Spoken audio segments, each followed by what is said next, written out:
Good Monday morning. Welcome to the shit show. Hey, Jim, how are you this morning? Doing well, thank you. Just a little show note. For some reason, the comment section in StreamYard and Rumble setup wasn't allowing us to come on to see that. Jim can see your comments. He's got the split screen. He's got all the Rumble stuff. So if you're watching us on Rumble, your comments are showing up there, and we will obviously review them. We just can't bring them up on screen. And I can't see him at all on the StreamYard section. Yeah, either can Jim, but he is keeping an eye on that. Am I right? Yep, got it. So that's a little show note for today. So just bear with us on that. Also, today, Jim Pfaff, president of the Conservative Caucus, is here. We're going to review all things wacky Democrats and rhinos and wacky rhinos and what Congress has to do, and Jim's foolproof plan on how to solve all these issues. Not this Jim. Not the smart Jim. The smart Jim. Smart Jim will be here with us. So we look forward to having him back again. It was great last time. I know it's going to be great this time. So stay tuned for that. And then at the end, we have, of course, our top 5, which is top 5 sporting events. I thought maybe I missed the assignment, but I think I got it dead on. You will see. Yeah, so both our number ones are the transgender Olympics. But it could be my favorite sporting event. I was going to say, sad thing is we tune into that. On pay-per-view, what would people pay to see that clown show? So all that plus so much more, Jim, on a Monday morning, beautiful Monday morning edition of what? Live from the Patriot Prayer Network studios. Maybe not on Rumble. 2 guys. Yes. 1 coup. Be right back.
Okay, can I ask one quick thing from those watching on Rumble? Issues again. Yes. When you're watching on Rumble, somebody who is watching on, can you let us know through the live chat that you are watching us live? Mm-hmm. Yeah. Just kind of let us know that. I'm assuming we are because I see the chats and everything else. So I just want to make sure that we're at least live on Rumble. Yeah. So. At least that. So. Yeah. Jim, real quick, should we do a Shop with America here real quick? Yeah, and then we'll bring Jim right up. Be right back, folks. Welcome to Shop with America, where the emphasis is on America. Our movement is to switch away from your shopping with the big box stores and the mega corporations back to supporting family-owned, made in America. We've been giving these big box stores our money every day for years. But what's happened is they forced many small businesses to shut down. We call this the illusion of choice. We see all these products in these stores, but in reality, it's only a few companies that control it all. There are thousands of lawsuits for health damage because they put profit over our people. But there is another choice. We found a better way. There's a family-owned American factory with product integrity and have always done things the right way for the right reasons. And this company outperforms the big box stores. That's due to their month-to-month shopping club. They make everyday consumer products that we all use and buy again and again, like toothpaste, shampoo, coffee, and organic beef. Go to shopwithamerica.us today. There we go. Shopwithamerica.us. Please go there, sign up, check them out. Get products made in America by Americans. Jim, if you can, you want to bring up Mr. Pfaff for us? There we go. Hey. Good morning again. I know it doesn't sound like we know what we're doing, but we know what we're doing. Oh, I'm telling you, it's been a morning with technology today. I can tell you that. I was on the radio for 4 years in Denver, and I did most of the production on my radio show. 4 years daily. I know how it goes, guys. You did great. That looked smooth, wonderful. We didn't even have to talk about it. Yeah. I will have to talk about it because just trust me. I'm obsessed with the fact that my technology is not working as like it should. So it's almost a sickness at this point. Welcome back, sir. Thank you so much for joining us again this Monday morning. We are certainly glad to see you. A lot to talk about. A lot of good things to talk about too. So, I mean, we kind of made it sound super negative at the beginning. I mean, there are a lot of positives happening within this administration and with people within Congress. I think most people, if we can start off right here, Jim, is that most people are a little upset about 4-day weekends, about agendas not getting pushed through, about Speaker Johnson. What's your thoughts? Give us your thoughts on the whole Congress in general, and we can get into Tom Tillis. We'll get into all that stuff and how much he should be primaried, I think, at this point. So what's your thoughts on it? You're the expert here. Well, yeah, regrettably, I guess in some ways, positively because I can speak to it. Spent 8 years on Capitol Hill as the chief of staff for a couple actually fabulous congressmen, Tim Huelskamp from Kansas, former congressman, and Thomas Massey of Kentucky. Yep. Who, by the way, I'll just make a quick note. Just suffered the first Mother's Day after his wife's death, and Rhonda was amazing, really feeling for him. And I want people to keep him in their prayers because, there's some people in MAGA get mad at him for this or that thing. Listen, we need 200 Thomas Masseys. Agreed. It's like 200 Tim Burchetts to me. Absolutely. So. But I've been saying for some time now, and I want to make sure people truly do understand, the weak link in the Trump agenda is Republicans in Congress. That is our problem. I mean, we have a real serious lift ahead after some great, positive things that have happened with Trump getting elected last year. And these first 100+ days have been astounding. But a lot of this needs to get codified in law. Correct. And if Congress is not willing to do it, then some other president, as Joe Biden did after the first Trump administration, can just, erase it or release much of it immediately. So that's really where the long game is right now. At the Conservative Caucus, I mean, we're dedicated to playing in that game. We spent $8 million, nearly $8 million in Trump independent expenditures last year. We're hopeful to have some millions to be able to affect what's taking place in 2026. We're a 501c4 organization. We also have the Conservative Caucus Foundation. So we do some 501c3 work, obviously, to try to get information into Congress. But one of our major goals, and the major goal, is to change the whole boots on the ground effort to support good policy long term. And that happens through Congress. We're always going to be looking at the presidency. That's really important, as we know. Correct. But Congress is really where it's at. So when you talk about people like Tom Tillis, who I hear the rumor is that he may not be running again, which is probably good. Probably good because he's going to get waylaid. John Cornyn is way down to Bill Paxton, by the way. Yes, correct. Good. In Texas. And there is a real understanding in our movement that there needs to be a change in some of these people. And Cornyn's trying to do his best already. He is the backtrack and look at They always do that, especially the senators. It's really bad because for 2 years, they're rock stars. And then for 4 years, they suck. Yep, exactly. So, Jim, coming in now with this latest executive order that was put through, you would think that this is going to go through pretty easy because we hear Dems saying this all the time. But what is your thought process on the prescription drug that the executive order that President Trump put through? What's your opinion on that? Now, shouldn't we get 100% passing this bill? You would think, right? Orange man bad. Yeah. Well, I was listening to the Donald Trump's portion of the press conference just before we came on. There are a lot of good things in here, and certainly the basic structure of it is something that we need. What I always concern myself with, now this needs to be addressed.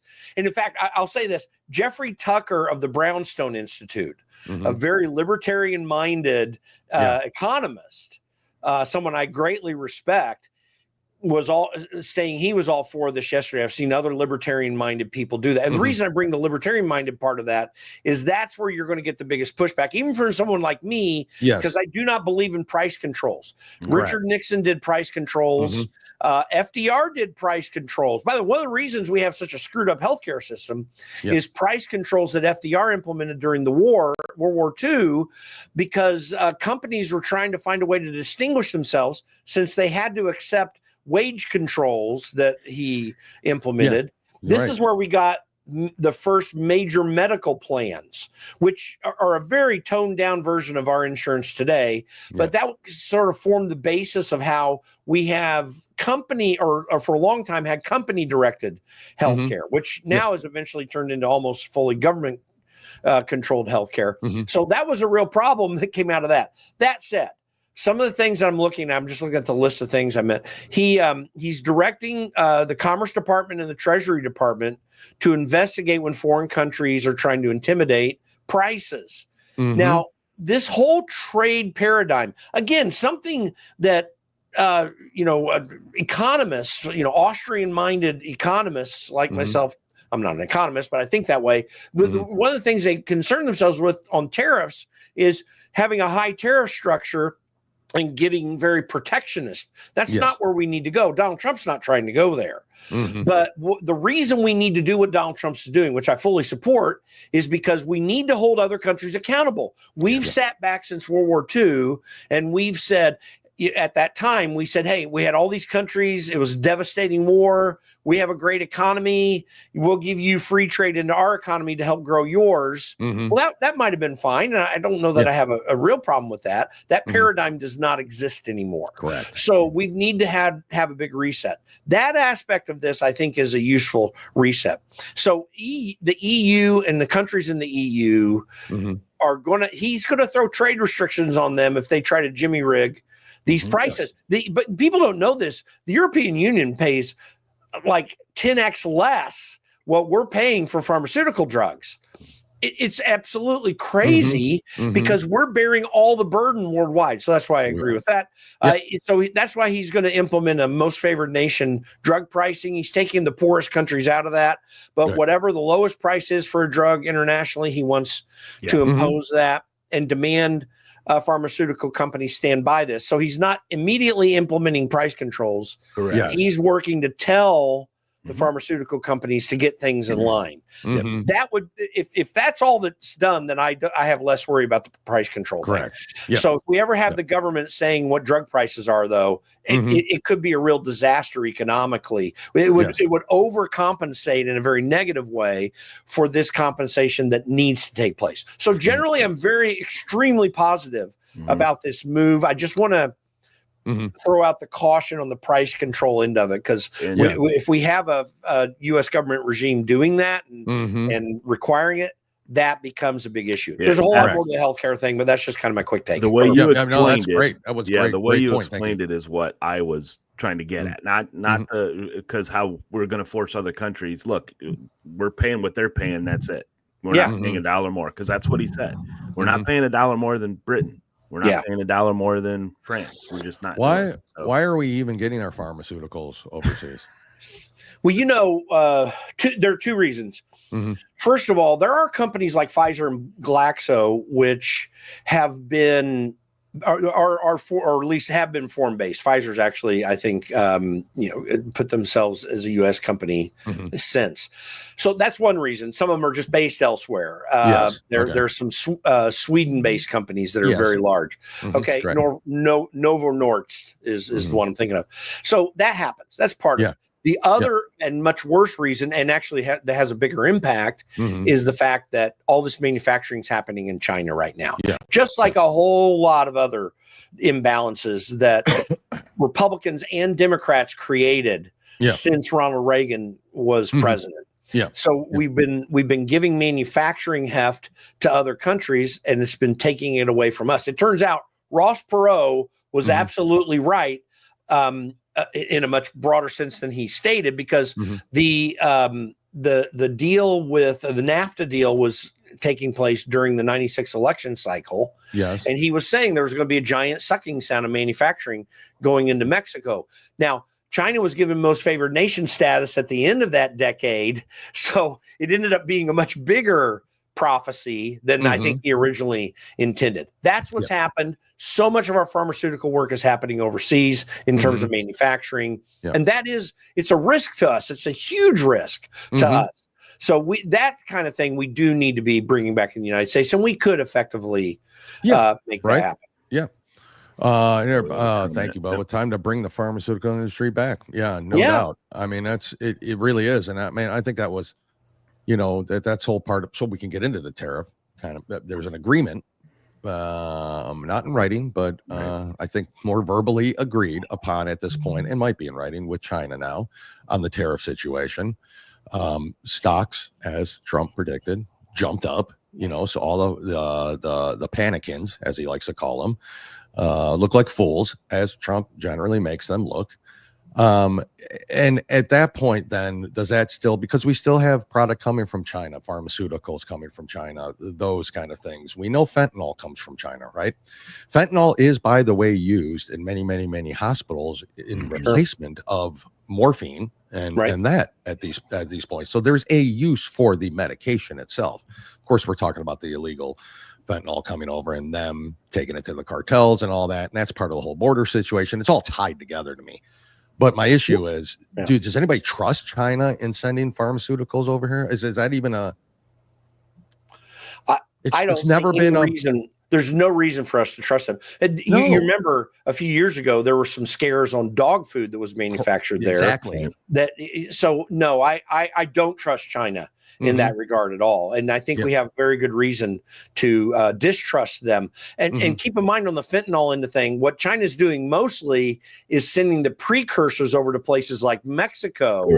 That end up in the fentanyl, the end product of fentanyl gets manufactured there. And so it's a complicated system to try to wrap your arms around. But no, we cannot trust China to do these things. Now, we are going to be in a relatively slow pace of getting some of these key manufacturing items, manufactured items produced here in the United States. But the good news is all these announcements of up to $5 trillion or more of investment to that very end that are beginning. And in 2 to 3 years from now, I think we may see the beginnings of a manufacturing renaissance in the United States. Listen, there are some things that can be rightly manufactured in other countries. Of course, we had all of that going straight into China all this time, by and large. Mexico got a whole lot of it, but it was really a China thing in terms of the dollar amounts.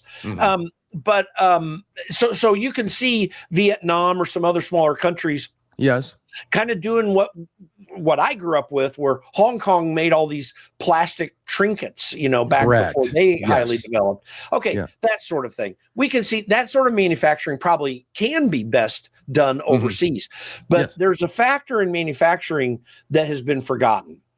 The quality of manufacturing even at a low price, like high quality, decent price, that happens through productivity in workers. And even though we're going to have to build it back up, the United States always had the highest productivity in manufacturing workers. So you might have, if you go back to 1990, you might have had an American wage earner in a manufacturing company making $17 to $25 an hour. And then you could go do it in China for $4 an hour, maybe. But the thing is, even at that time, the productivity gain was still much greater. So it might have been a slightly higher wage to the company, but a high quality product. We still have poorer quality products coming from other countries compared to what we do manufacture in this country. That still exists. We can recreate that. And again,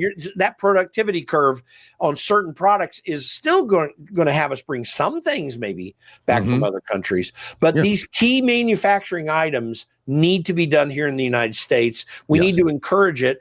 And we need to cut taxes. By the way, we need to get rid of corporate income taxes. A corporate income tax is a tax on you. You know how Democrats are saying, oh, these tariffs are a tax on Americans. Well, by the same logic, and actually a more firm logic, corporate income taxes are paid by Americans, by the end user. Correct. Business to business and business to consumer sales.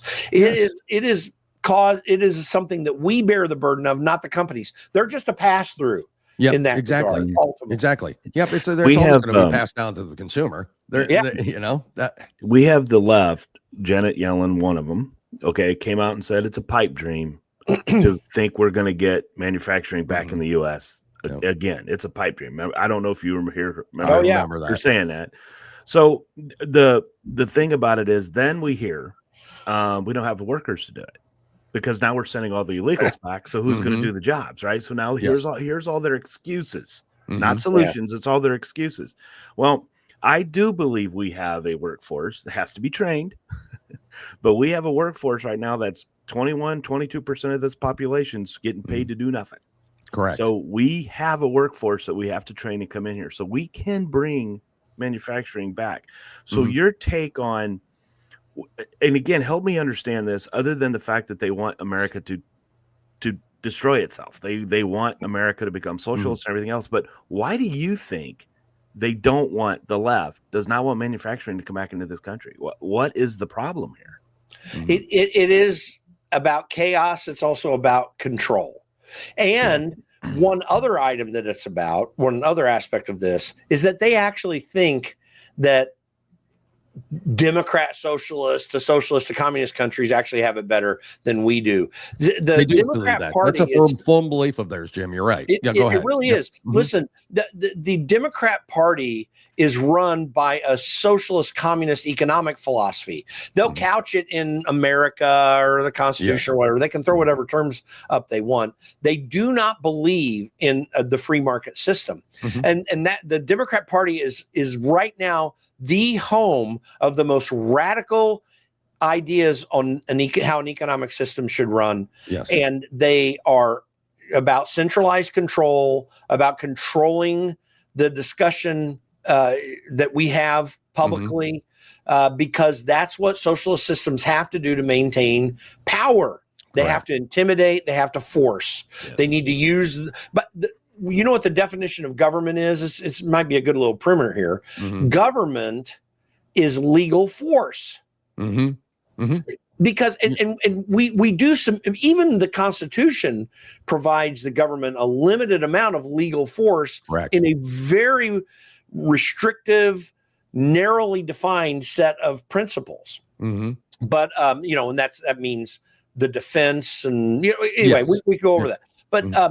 But no matter how much government you have, at some point, government has to utilize force to implement the authorities that it is given. Without force, you don't have government. Correct. That principle is why a lot of people who fall in that more libertarian-minded economic sphere believe in anarcho-capitalism, which is no government at all.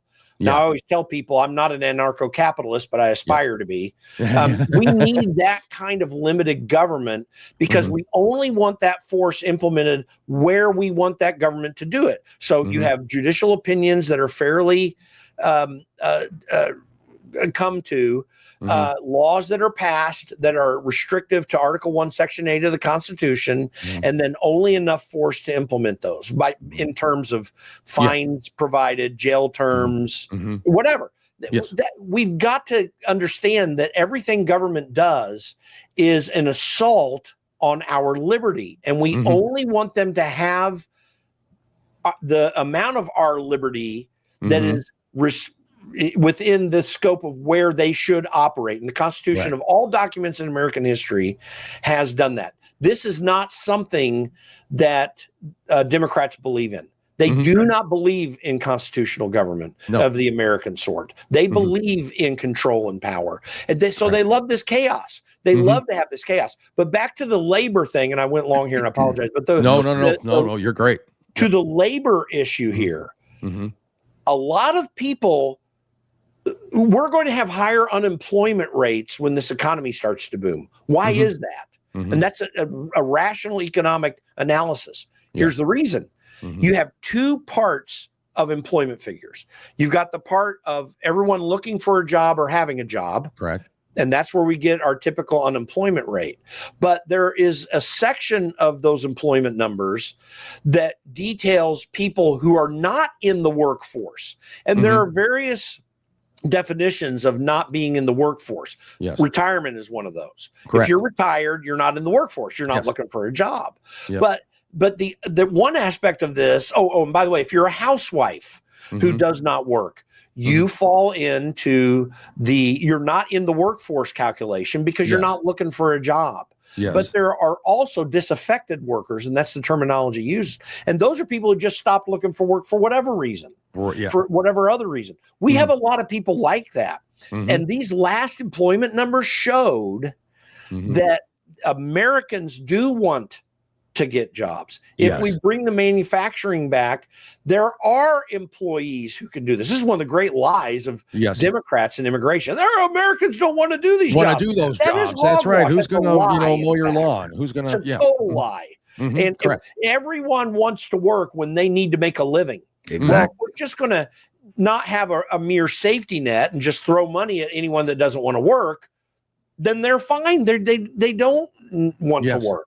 But when you put the incentive to live there, they will work and they'll do it productively. And we did this in the 1990s with welfare reform, where we had work requirements for welfare. And Shazam, a lot of people got off welfare. And we had a highly productive economy through the 90s that supported the cuts in government that were also taking place, and we ran surpluses for the first time. Imagine that. Yep. So we need those kinds of reforms. The workers are there. We can get this done. And the last thing I'll say here is Mike Rowe deserves a quality award, because I'm telling you, the mindset that will be necessary for people to come into these manufacturing jobs, Mike Rowe for the last 2 decades at least has been encouraging people to understand, and actually he's been having some positive effect. He has. So now welders, HVAC repairman, all these are people that can make, and other jobs.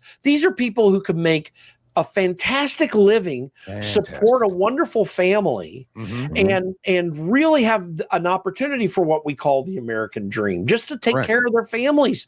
And those kinds of jobs are coming back because of the steps that Donald Trump has taken. And we should all be very excited about it. Yeah, absolutely. You're not wrong about that. The Patriot the middle class was, go ahead. The middle class was gutted when manufacturing and production was sent overseas. Dems are terrified the middle class will be revitalized. Thank you, Patriot Queen, by the way, for getting up. That is the truth. I mean, Democrats do not want the middle class to grow. That's it. I liken this, Jim, all back to both Jims. Back to what we're seeing now in Congress and the left and the progressiveness, to me, is the last 50 years of indoctrination in college. To me, this is their belief. This is when they stopped teaching that capitalism is good, that democracy is good, that we are a republic, not a, this is, to me, this is those people grew up and now they've become senators and congressmen. And all that. And this is where they want to go. I know it happened also with Republicans where, they went to college, they're educated and all that. But this is just, to me, the continued indoctrination of children into college, into the workforce, to believe that, communism is the way to go. The government will take care of you. I mean, they trust us, on that. And to me, that's where this is all led, is to this mindset in Congress. And to me, like, a couple things, there's still going to be 40, 50, 60 million people who believe that side of it, and they're going to vote that way. Don't tell me 81 million people voted for that way in 2020. We know that's not the truth, but there's such a large factor of people that are sheep, that just go along with the flow, that just listen to mainstream media and don't look beyond that little bubble, that this is where the fight comes in. And then when you couple that with the rhinos, because I think you posted, I want to tell this, I'm sorry I'm switching gears, but you posted, Jim, on X, just the absolute perfect reason for this happening, and from the absolute perfect person, which was Rush Limbaugh. And this is what it said: Washington can't afford for Trump to succeed. The gig is up. If an outsider like Trump can fix messes that they've promised but failed to take care of in the past 30 years, then we, the people, will never vote establishment again. And that's why they're against them. And that's the same reason that couldn't have been. I mean, anytime somebody quotes Rush, I just, I get inspired and I get saddened because I miss the hell out of the guy. But that's exactly what's going on to me here. And that includes the rhinos that are they're the establishment people. They're the ones getting, I feel, and tell me if this is true, kickbacks from like USAID or wherever they're getting these, or from the big farm companies or something like that. How do you primary these? How do we get this across when we are the only voices out here and we're not getting the cooperation from the mainstream media because they're not doing their jobs? How does the Conservative Caucus get this message out there to these people that, hey, listen, this is where we need to go, regardless of how this economy goes and regardless of unemployment? And I'm always shocked that unemployment isn't 30%, because I believe there's 30% of the people in this nation that are just too stupid to work, to be honest with you. So it always shocks me that the unemployment numbers are low. How do we get this message across? Just without the help of anybody else. Anyways, go on. I got some answers to that. Well, I think one thing that we have to do is compare the present failures of this Congress to Donald Trump's successes. So that would be one way that we need to do that. And I'll give you a quick example of that. Are you aware that there have only been a handful of bills that have been sent to Donald Trump's desk to sign? This is one of the lowest periods of actual work in Congress that has taken place for a long time. And trust me, I mean, they have to focus on the big, beautiful bill, which, by the way, is going to be a disappointment, except in key areas that we like, particularly extending the Trump tax cuts and adding in the no tax on tips, no tax on overtime, no tax on Social Security. So that's got to happen. This executive order today is going to distinguish Donald Trump from Republicans in Congress. And we need to watch these votes and make sure people understand, or lack thereof, and make people understand what these folks are doing. It should be a breathtaking, it's a data point I keep sharing, and I want to repeat over and over so people remember it. It should be frustrating for every MAGA supporter that when Rand Paul offered up an amendment to the budget that passed in March that would have immediately cut $1.5 trillion from the federal budget, that 29 senators voted no. Republican senators voted no. That should absolutely anger every person that supports what Donald Trump is trying to do, what we're trying to do to reform this country. But to Rush Limbaugh's point, this is exactly the problem that we're facing. Now, it had a different sort of iteration in Donald Trump's first term, where the attacks were so constant against his character, against his livelihood, Mm-hmm. against his businesses, and even attempting to impeach him and even throw him in jail. Yep. Than we saw over the last 4 years prior to November that go on steroids as well. Mm-hmm. This guy's hung in there. But if he is successful in any major areas of any of this, if Doge can continue on like it is, which I hope it will, and I'm keeping my eye on it. Yes.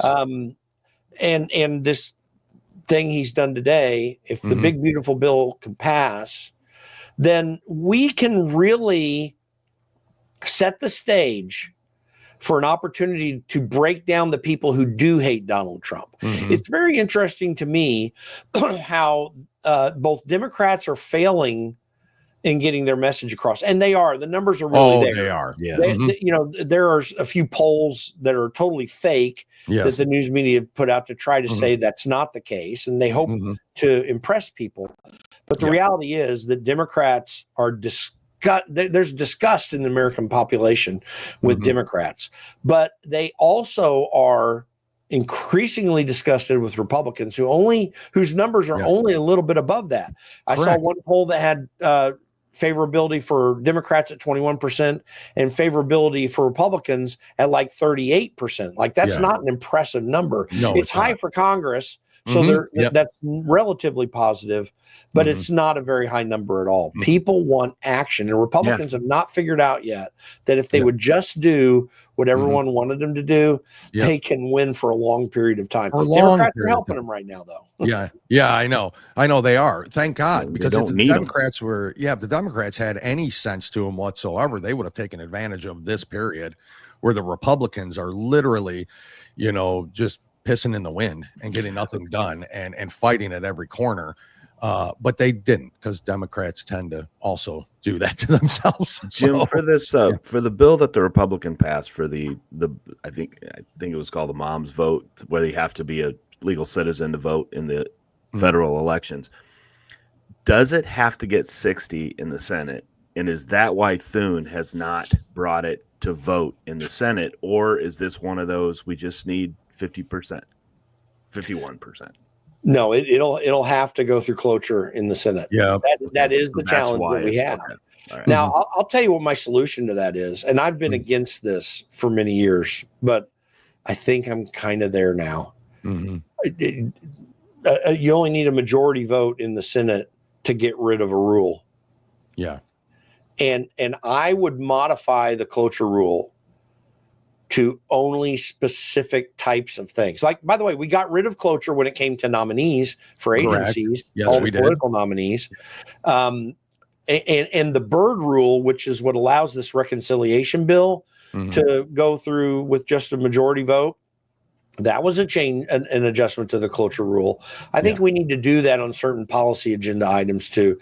And Republicans should do it, force these things through. Congress does have authority to regulate elections. Now, this is something that a lot of people are not very familiar with, because the ultimate choice for how elections are run is with the state legislatures. Yeah. In fact, Article 2, Section 1, Clause 2 says that when choosing electors, that the legislature chooses how that process is done. Note it says electors in that portion of the Constitution, because that's referring to the executive branch, the election of the president. And that was important to the founders because they did not want an overarching executive branch.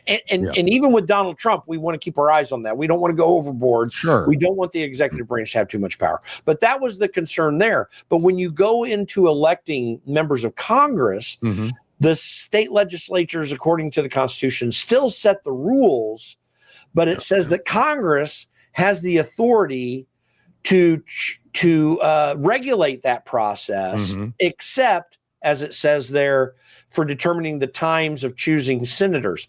And the reason that language was in there was because of the fact that we didn't elect senators directly then. Senators were elected by the legislature and sent forward. So they did not want the Congress to determine how that process worked. They left that to the legislatures. So anyway, the rough note here is We need to pass these rules to change our elections. We need Congress to say we're going to same-day voting. We're no electronic touch machines. I don't know that we have to restrict optical scan devices because we'll have paper trail, but we want to get rid of touch machines, and we want to get rid of mail voting. Yes. People should show up in person, except for highly restrictive absentee situations, which are necessary for military people out in the military. And it is necessary for people who are invalids or elderly people for hard to get to the polls. But it should be an affidavit and punishable by law if the affidavit is not held to. We can do this very simply through Congress. And I think this Congress and Senate in particular needs to change the rules to allow for this change and do it as you will, because that's how we're going to protect our elections moving forward. Do you even think you'd get 51 senators to agree to that?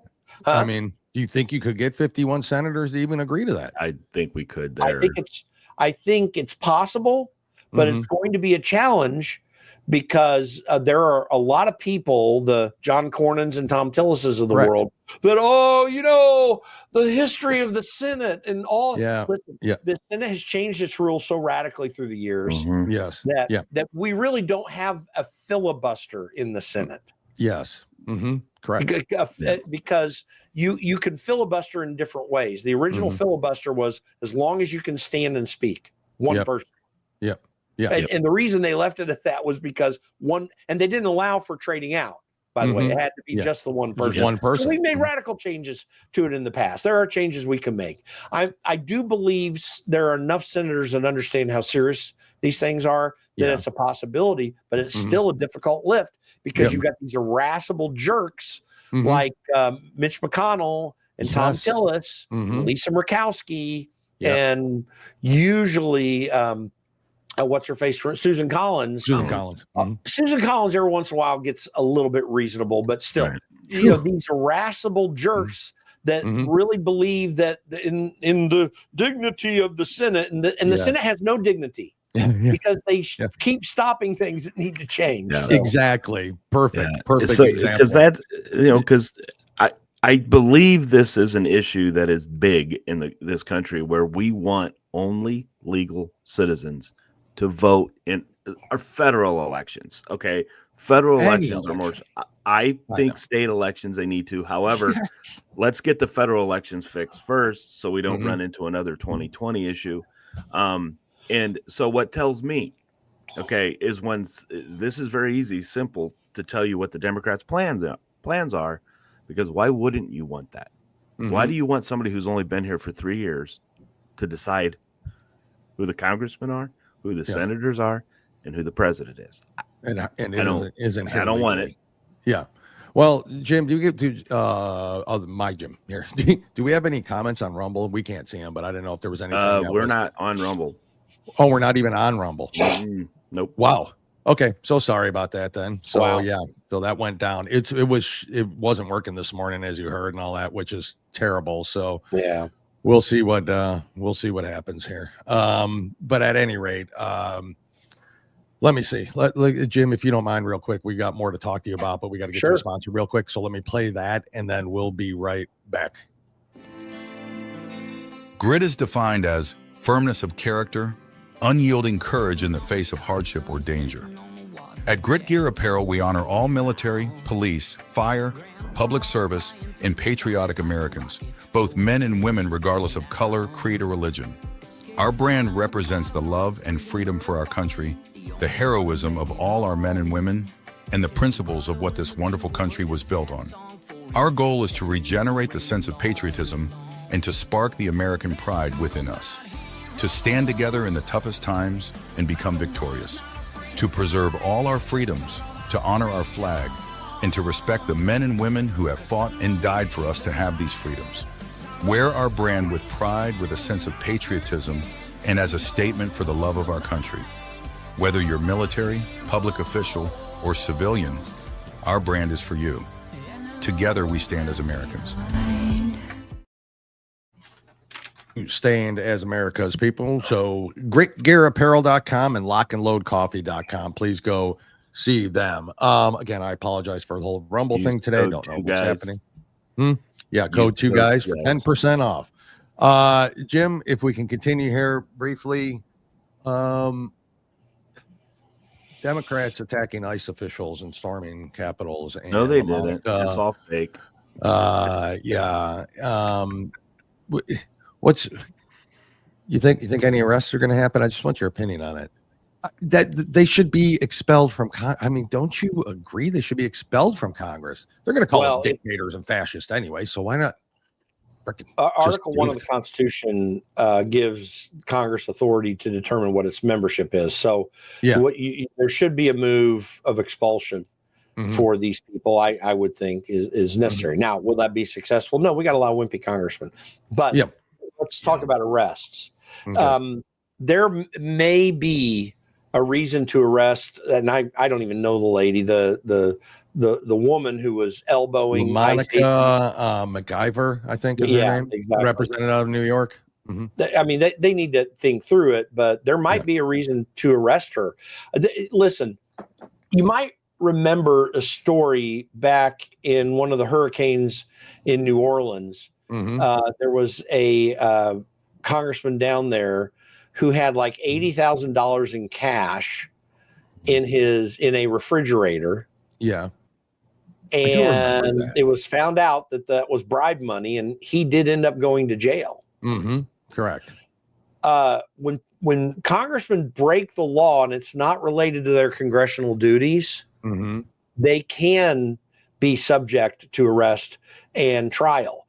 They are, during their term in Congress, free from being arrested and criminally charged as it relates to their duties. Okay.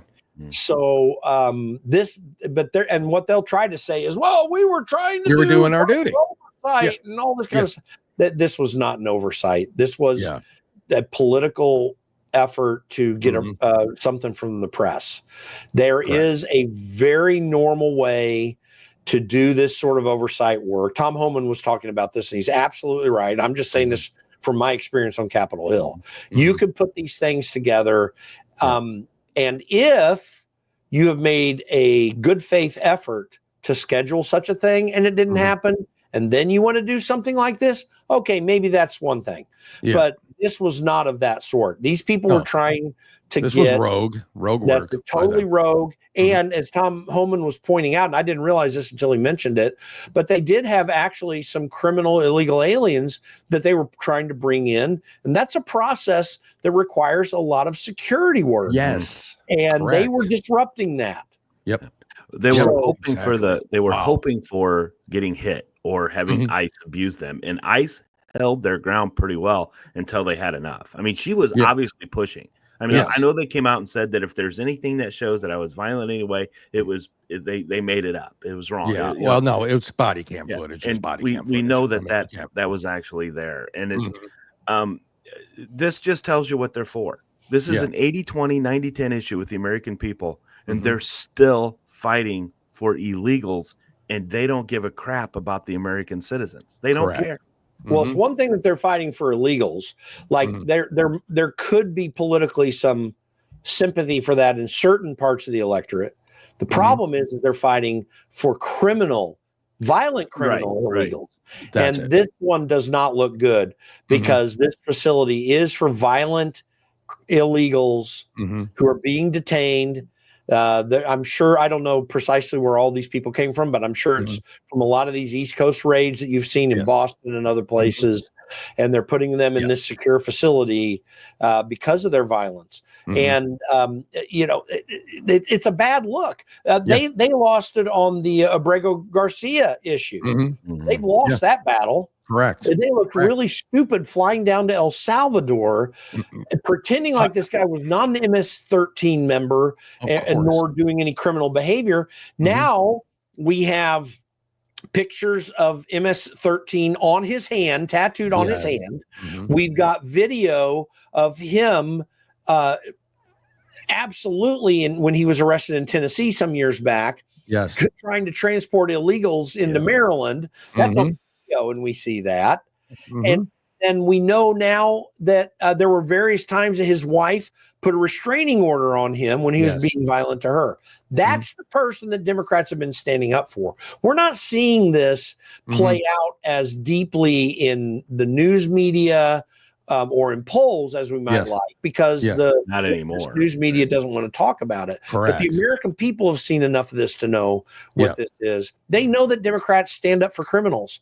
They're not, and when you add to that the breakdown of in security in major cities where criminals are running rampant, stealing things and doing crimes, and I mean American citizens even that are not being prosecuted. This is the legacy of the Democrat Party right now. This is what they're about. They're for criminals. They're for disorder. And that was rejected soundly in November. And I have every reason to believe that unless there's some dramatic new news that comes out that I couldn't anticipate, some black swan event, they're going to pay for it in 2026. So you believe Republicans would just get their act together. Well, that's the key. Too. That's the key right there. If they would just get their act together. Do you think, Jim, the second half of this year, do you predict a lot of changes as far as the Democrats and them pushing through Trump's agenda? Well, Ro Khanna put out a tweet last night about, hey, let's take your executive order on pharma and let's make legislation and I'll carry it, he said. Democrat from California. There might be something on that. That sounds intriguing and interesting. It also concerns me just a little bit, but nonetheless, of course. That something like that might be in the offing. But guys like Ro Khanna do not get broad leadership roles in the Democrat Party, because even though he does have a radical bent to him, he actually seems to believe in civil rights. I mean, as laid out in the Bill of Rights. He's not someone that I would trust on that, but we did find out he was privately questioning the Democrats' attempt to shut down free speech, as in the Twitter files we learned that he was actually, and some other things we've learned that he was questioning that. Again, do you trust him? No, but you might get something like that, some outlier like that. But in terms of changing party leadership, I don't see that happening anytime soon.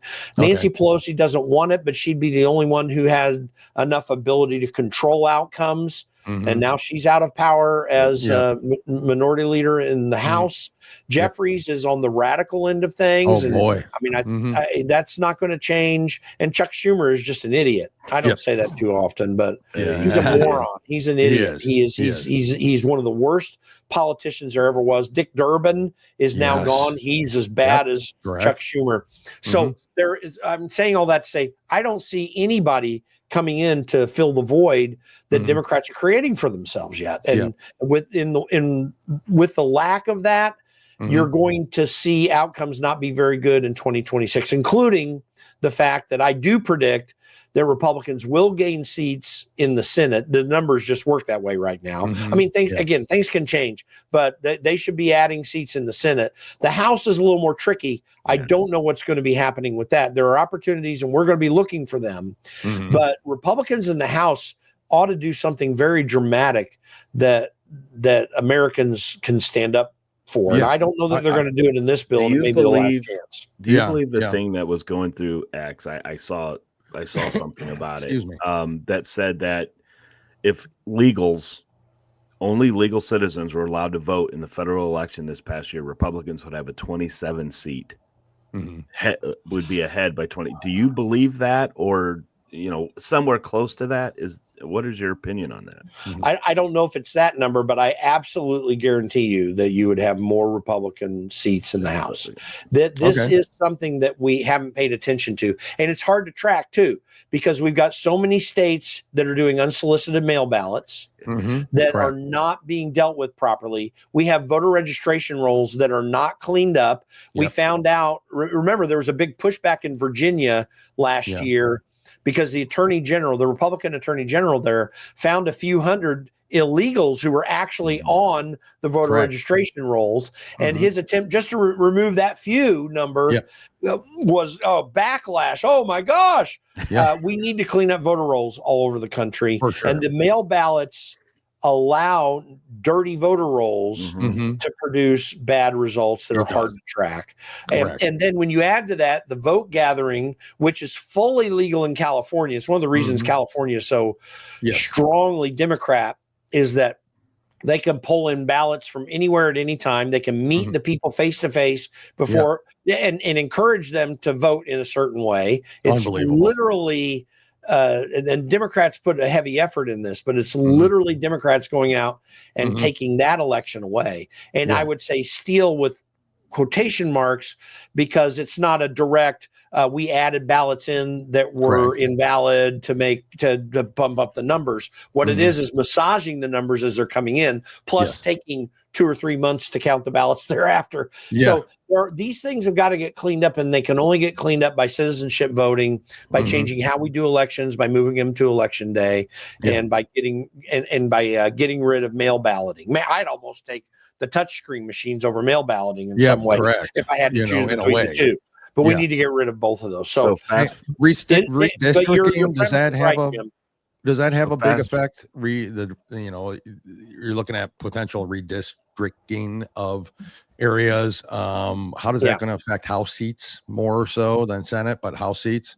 Well, that is the other thing that we didn't bring up in this part of the discussion, that current redistricting that was done after the 2020 census reflects illegals who have beefed up numbers in such a way that the normal gerrymandering that happens in every state legislature can be twisted and turned to the favor of Democrats in states where Democrats do gerrymander. And remember, after that census, Ohio did a very straightforward process of drawing their lines, and there were major lawsuits that were successful against them, where they were claimed to have gerrymandered. And if you wanted to be picky, you could probably have chosen 2 or 3 seats there that you want to make any gerrymander case for. But there was no similar effort against Illinois, where you literally have 9 congressional seats that start in Chicago. Well, that doesn't look good. Let me see the video here. Start in Chicago and go down into the state. Like they're Democrat seats because all of them connect directly into Chicago. There's one seat, it's the 1st district in Illinois, that goes from the south side of Chicago almost to Urbana, Illinois, where University of Illinois is, taking in thousands of square miles of very rural territory that has no connection to Chicago whatsoever. So their gerrymandering didn't get cut off. Republican gerrymandering did. And so anyway, the illegal aliens that are in this country do make those numbers challenging to deal with, and I think does need to get cleaned up before the 2030 census, or else we'll have real problems. Well, let me ask you this. Let's think ahead. Do you think this will be do you think, at least for federal elections, legal citizens only 2026, or do you not think there's not enough time? Well, I think it's possible. Okay. There are two aspects of it. There's passing the law, which I hope Republicans have the courage to do in May. Then there's implementation. So secretaries of state have to put things together by the end of this year in preparation for the following year's election. Some of the deadlines are taking place in the fall of the prior year of an election. So those rules and the processes need to be put in place. Plus, you have to have secretaries of state that will abide by the law. And we've seen a lot of lawlessness on the Democrat side of things. So therefore, my former home and sort of adopted home state in a way, Colorado, you've got a secretary of state there that has no interest in doing anything right. Correct. But again, there may be some legal ways to require it, but states like that are going to be a little bit tougher than some of the more swing states like Pennsylvania and Nevada and Wisconsin and Michigan and some of these. So it would be a net positive to get that bill passed, and it would have a net positive effect, I believe. Good. Got a comment here from Crash. Thank you for joining. I know you got to leave soon too, Crash. So, but anyways, but at least Bondi has finally officially opened the RICO case against the Clintons. They're tied to everything. Interesting case, if you ask me. Very involved, obviously, as most RICO cases are. Yeah. I do think, and we haven't really gone into the Bondi and the whole FBI and Cash Patel and all that at this point, but it's kind of switching gears on that. I truly do believe that they are working hard at getting these cases brought to the public, or at least bringing charges against them, because I think this takes kind of there's a lot against them, right? To bring this, it's hard to bring these cases through, and there's a lot of people who don't want to see Epstein files, or don't want to see, Adam Schiff's very deep into a lot of bullshit that they don't want to bring out. There's a lot of power there on top of just the president of the United States. There's a deep state, and we all know it. Do you believe in Pam Bondi? Do you believe in that this is going to happen? Do you think these things are going to come out? And if so, are they not happening because they don't have a case against them, or are they not happening because there's a timing issue with politics? What is your thought process on the whole Bondi, Cash Patel, Bongino, and FBI? Just a question.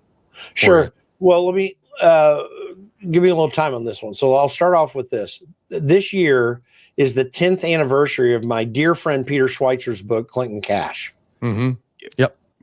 We owe a debt to Peter and to the Government Accountability Institute for exposing in that book, beginning with that book, so much in the way of problems that we are hopeful that Trump can resolve. Yeah. And it goes directly to your question related to Bondi, Patel, and Bongino, because we wouldn't even know a lot of this if they hadn't done that work. And then their subsequent books, Secret Empires, throw them all out. Everyone should read every one of these books that is under Peter's authorship over the last 10 years, because a lot of great stuff. I actually helped participate with some information in one of them. Peter's a dear friend, and he is very, very competent in this. I mean, they rock solid, airtight. No one's been able to say they're wrong. Correct. All these years. You're right. And it's really good stuff. Okay, so now we need to clean up these messes. The Clinton RICO case should move forward. I do think that they're going to do something on that. But as you rightly point out, RICO cases are tough. I'm not even sure I even accept the RICO law, which was twisted to try to go after mobs. And I get it. It's hard. But we take away so many rights by really making freaky laws to get one thing done that we want to do. And RICO originally was that way. But that said, it's on the books. Go for it. Let's see what happens. And I do think that they're serious about trying to get to that. I'm not the biggest Pam Bondi fan. I really would have liked to have had Matt Gaetz in there. Yeah, of course. Because I know that he would totally be kicking doors over. But Pam Bondi did some good things in Florida. So I'm hopeful. We'll see. Yeah. But this is where the rub comes in, and is one of my potential criticisms of Pam Bondi. Here's what happens when you try to release this information. Suddenly, the political becomes more obvious. You are on one side of the curtain for a while, giving appropriate and valid criticism of what was happening. And I'm thinking of the Epstein files in particular in this case. We know there's a lot of bad there. Now we know there are a lot of actual videos of underage girls having sex with men connected to Epstein. And they're not, I don't know, they have to release those videos, but they're not releasing what the content of those videos are. Correct. Suddenly you're at a political place, because then you find out, it's not just Democrats, it's Republicans too. Yes, we believe that, which I think we knew. Yeah, I don't know that Chief Justice John Roberts, whether he did anything or not. I mean, John Roberts, both words are kind of common. So I don't know. He was supposedly on that list. I don't know if it's actually him. But let's say if it were him, my gosh, now we got really big problems. Well, what do we do to that? How do we handle it politically? This is why this stuff goes unnecessarily slowly, because we take a political analysis of it. As I've said for many years, well more than half of classified material in the federal government are classified for political and not real classification purposes. Like you don't want to give away how your military is positioned around the world at any given time. Obviously, that's not a political decision. That's a security decision. I mean, it could have some political factors, but mostly it's a security decision. But a whole bunch of this is to protect political actors. That's why the Epstein files has been tough. And I would give a high degree of criticism. They need to roll all that freaking stuff out there now. Yeah, correct. And get their investigations going. There are people right now, and should be a load of them, who should be immediately arrested. Bingo. For what is found in the Epstein files. That should be happening all over the place. Correct. So I'm highly critical of that sort of thing not happening. When it comes to Cash and Bongino put out a message over the weekend saying some stuff that was coming out. Okay, and I believe him. I don't have any reason to doubt he or Cash in their personal integrity at this stage. Correct. Based on what I've seen in the past. But my friend Kyle Seraphin is highly critical of both of them. Kyle Seraphin is an FBI whistleblower. He's just fit to be tied. And Kyle's got a very irascible personality to begin with. But he also knows what the background of the FBI is and how they play this game. So I take his criticism seriously. I'm not quite as far down the road as him right now. But I think that we need to hold them accountable. Listen, we elected Donald Trump to do certain things. Correct. And we are not just going to support Donald Trump without any criticism or insight. Yes. Under any circumstances. That's actually a moral hazard. Yes. This is the basic moral hazard of politics.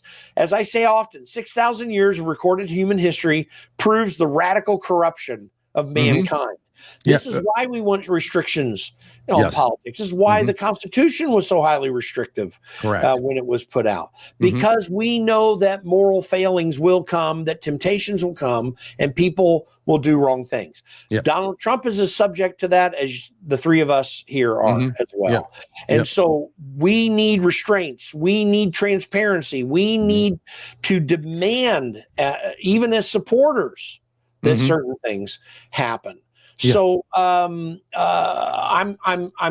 cautiously optimistic with Cash and with Dan, but I think things need to move. There are a lot of arrests they could be making right now. We agree. That's what we think too. We feel the same way. Like there's some low hanging fruit that should be easy to go after, and when they're not doing it, it makes you and great. I mean, the FBI and all that, they had the largest fentanyl drug bust in our nation's history. I mean, they're doing great work. It's not that but when you come talking big beforehand, I'm going to, close the J. Edgar Hoover building and turn it into a museum. When you start saying the stuff when you're not in that position, and then you get in a position and then all of a sudden none of that's happening, or you go out and you show all the people walking around with these giant binders of Epstein files, then it becomes, you look foolish and you look like you blew your wad before you should have, like this. You stay silent, say nothing. We're working on this. And then, you just release it.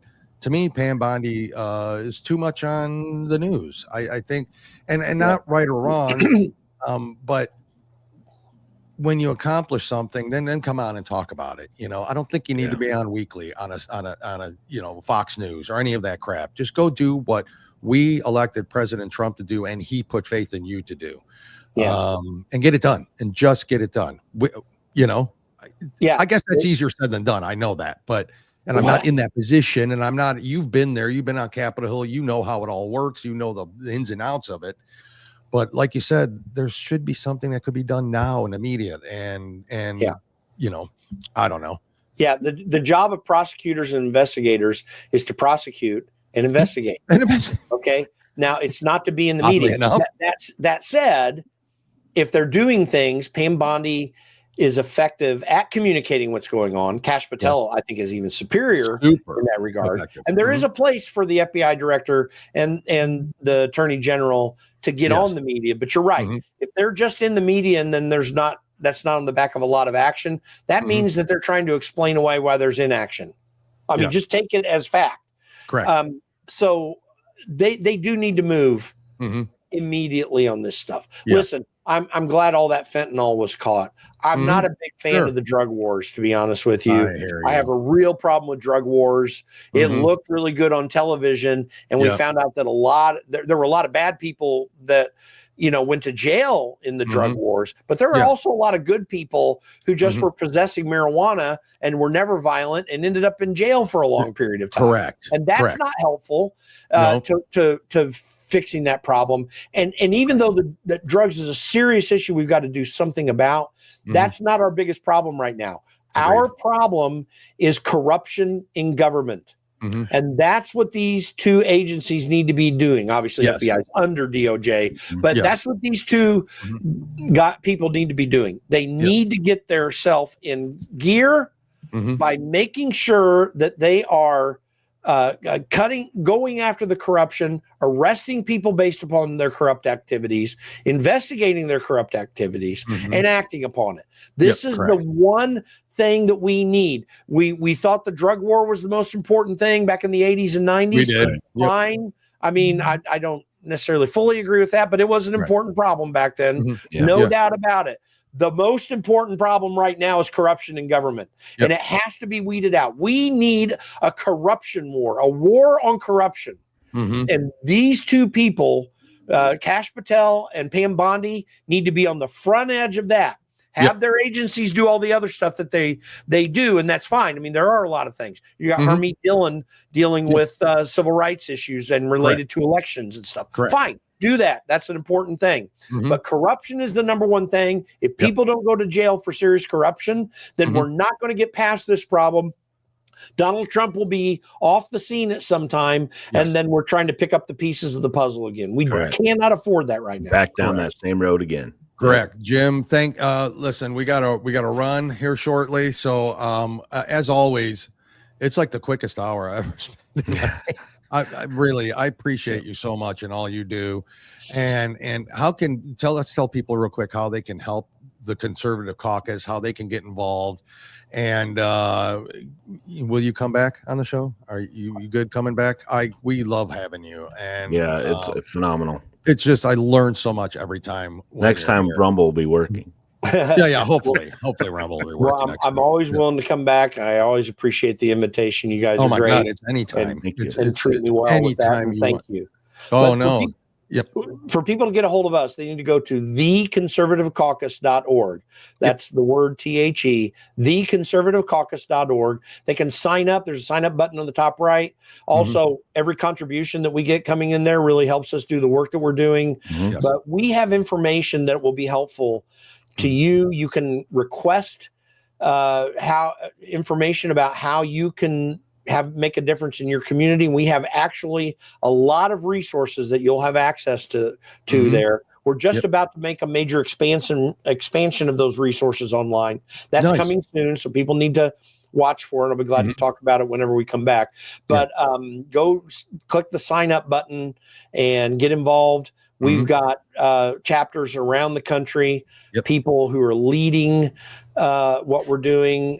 People like, by the way, Sean Farash is really our Tennessee state director. He's there. He works the best with us. Trump impression out of anybody I've ever seen. No doubt about it. No one even comes close. I'm just using him as an example a lot of MAGA people know of. We've got people like him and others who are leading what's taking place. Chad Caton is our national field director, and he's doing a fantastic job. He ran Veterans for Trump for the years leading up to the election last year. So we've got a team on board that can really get things done and can help you do what you want to do in your community. So go to theconservativecaucus.org. And of course, my X handle is right there below me. Yep, exactly. So, Jim, again, it's been an absolute pleasure. We thank you for all you do and for coming on and for giving us your insights and your expertise. Honestly, every time I talk to you, I learn more and more. And I'll tell you what, even this time, I feel even a little bit more inspired and a little bit more looking forward to the future based on some of the things we've discussed here today as far as the House and the Senate and getting some of the agendas passed. You're spot on with your assessments, all true, all factual. You do your research and we appreciate it. That's all I can tell you. We thank you. very much for Thanks coming so on. much, guys. Always appreciate being on with you. Oh, it's an honor to have you every time. So we'll talk to you soon, Jim. Thanks. Thank you again. All right. Bye. Folks, listen, Jim. Jim went away. I don't know what's going on with you. You went away for a little bit. Mr. Pfaff, again, as always, what an incredible guest. I wish we would have had all the Rumble comments up. We did. I see some here. We have the issue is some of these were coming in at like this is it says on the to let everybody know if we didn't play your comments. Yes, it's because they come in at the time. Yeah. So for some reason, Patriot Queen, it says 12:17 a.m. Yeah. Well, that's probably and Bubba America, same thing. It's 12:17 p.m. So the American people want to see prosecution without fear or favor. Yep. Mm-hmm. Doge is already at war with corruption in government, which is why it's early there for Patriot Queen. She's across the pond, so we appreciate her getting up early for this. So thank you again. Again, the whole Rumble thing. I'm sorry to those that are listening. Thank you, Mike, from To the Point and Lock and Load, Rich at Lock and Load, Truthful Troll. We see you out there. I don't know. We really, whatever happened on Rumble, we're not sure, but it was down. So we apologize to our faithful Buckeye and Tarna and Aiken and all those people that come on. M's dad, you name it, Mini Ball. We miss you all today, but we'll be back Wednesday as well. Jim, did you even want to do our top 5 sporting events today? Completely up to you. Yeah, I mean, we got a top 5 for Wednesday. We can do it fast, but we can do it fast if you want to. Yeah, I just wish the rest could participate in it. That's what I would have hoped to happen. So in honor of them not being able to, and those who joined us, I know you might have a list, but I'd say we skip it today, Jim, and we continue on Wednesday with our top 5 concerts you've ever been to. We will have a guest here, Ian. Thank you, Crash. Yep, we're going to be listening to you too. Ian will be here. He's with what's the podcast name, Jim, that Ian's with? Whiskey. Damn it. Hold on, Whiskey. Oh, I forget. Whiskey Conservative something. It is. I'll tell you right here, folks. And you're not the Whiskey Capitalist. I knew it was like conservative. The Whiskey Capitalist podcast. He's also in a band too, as well. He will be joining us Wednesday. So we thought it would be great to do top 5 concerts you've ever been to. That's what we'll do on Wednesday. We'll save this one for the following Monday, Jim. The top 5 sporting events. That way the usuals can participate in it. What do you think? Good idea? Yeah, that's fine. Good idea. Did you want to play any videos, or do you think this should just be it for today? We should be good. Yep. I agree with you 100%. Thank you again to Jim Pfaff for joining us. Absolute spectacular guest that he is. We love having him on. And Jim, thank you for all of your efforts and all of my efforts. You can thank me, and maybe it was for not today. I don't know, but at any rate, those who did join, switched over to X to watch us, thank you so much for doing that. We will be back Wednesday. Hopefully Rumble is up and running at that point. Until then, Jim, I think that's all I got to say today. Yep. All right. See ya. All right, Jim, hold your excitement. Talk to you guys soon. Thanks. Bye.